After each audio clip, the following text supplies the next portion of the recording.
I'm about to go live, man, with Gully TV, man. It's an exclusive viral situation with no other than the internet warlord, aka Snow Billy. For you Frank head hating ass niggas, y'all niggas know what I could get. The whole Frank. All white souls. We're gonna answer some questions here.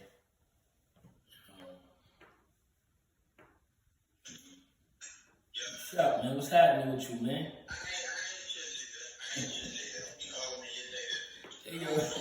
I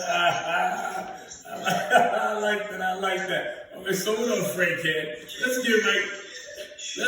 We gonna keep this shit raw, nigga. Come on, Frank head, let's get with it, nigga. Let's get with it.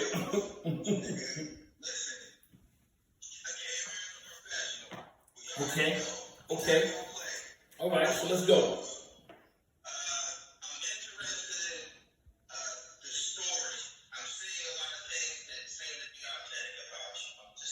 Right. I want to hear from start to finish, man. How did you end up in this whole Treyway situation? I interject wherever I feel like it. I got my people grabbing the string too. It's cool. I see you, man. You insisted on that we do it on your platform. Yo, it could have been on your platform, my platform. It don't matter. We can do another one on your platform. You know I'm with it, man.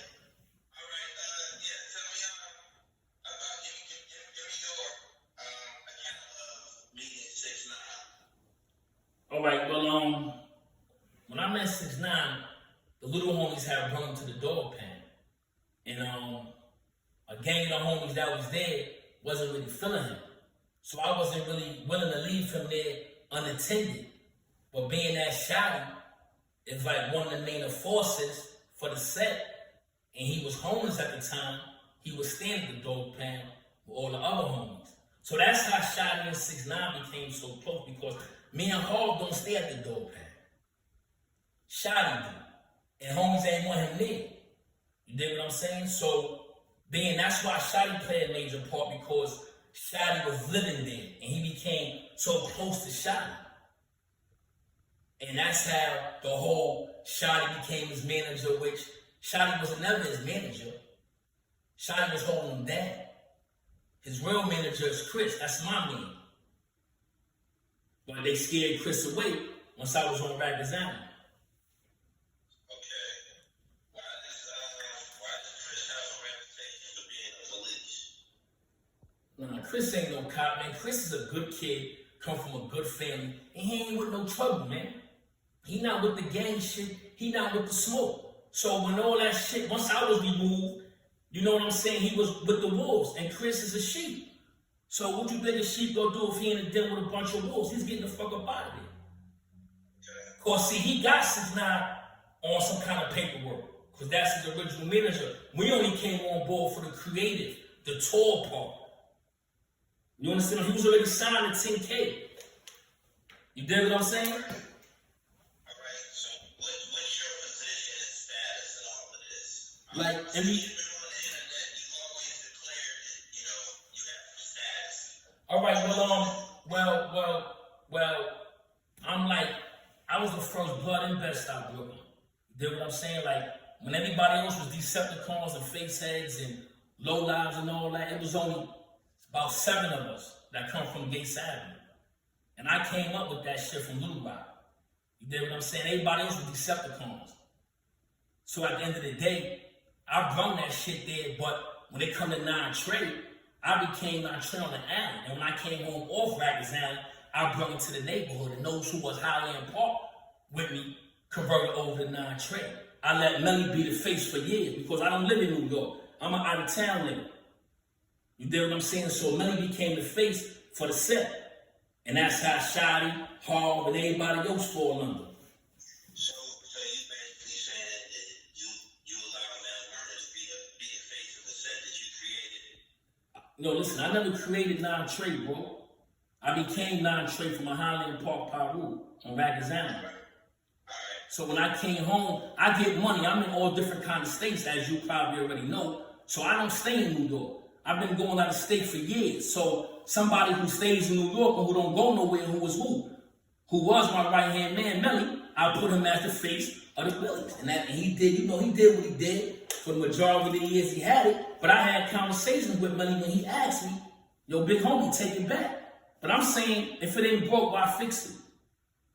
You know what I'm saying? You got to be careful what you ask for. You got to be careful what you ask for. And I only gave him what he asked for. And those that's from my neighborhood of Bedford-Stuyvesant know what it is. You still do you still have a harmonious relationship with Mel? I can't, let me tell you something. You know, a lot of people probably may know from reading the indictment, Mel allowed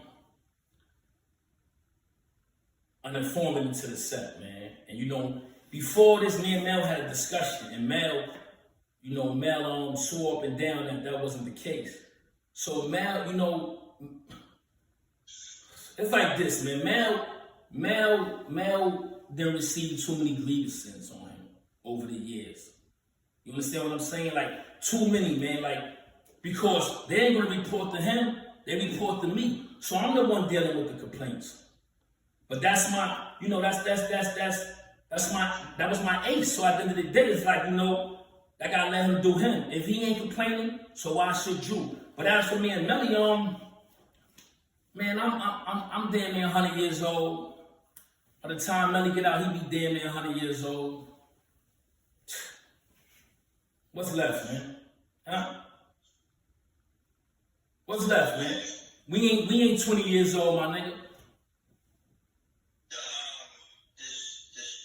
got a lawsuit on this whole situation, right? That's a fact. You can't explain the lawsuit. I mean, listen. Tekashi explained it in his indictment. When he said I did a podcast about calling him a rainbow head piece of shit, he got angry. You know what I mean? He somehow persuaded the gang to retaliate against me. And you read that, I'm quite sure, I don't know if you have, but if you read the transcript, you see what he said is in black and white. You know, Snow Billy did a... Go ahead.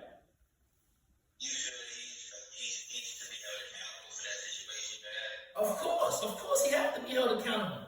Because he got angry, his actions. You know, he got angry because I did a podcast and said I wasn't down with the rainbow head piece of shit. So when I said that fueled him to react. And he said how he reacted in black and white on stand. Oh, so that situation that was his doing, I'm not abreast of him. Oh, nah, you didn't read the transcripts. Okay. Yeah. You heard it? Yeah. He said he called the guys after he found that I did a podcast about it. We were staying in the same hotel. And you know, niggas came with guns. A month later, I ended up shot in the head.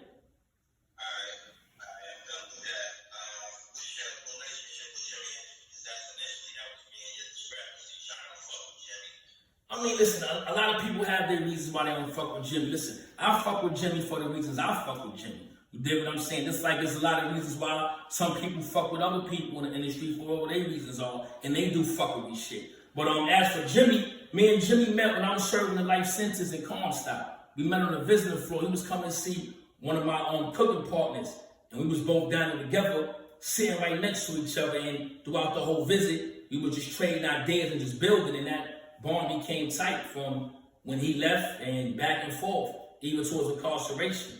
You know, when that situation happened, I think I was in a halfway house. But when I seen it on the news, I said, yo, my man going to jail for life, man. I said, he's done. Before anything happened, I said, it's over for him.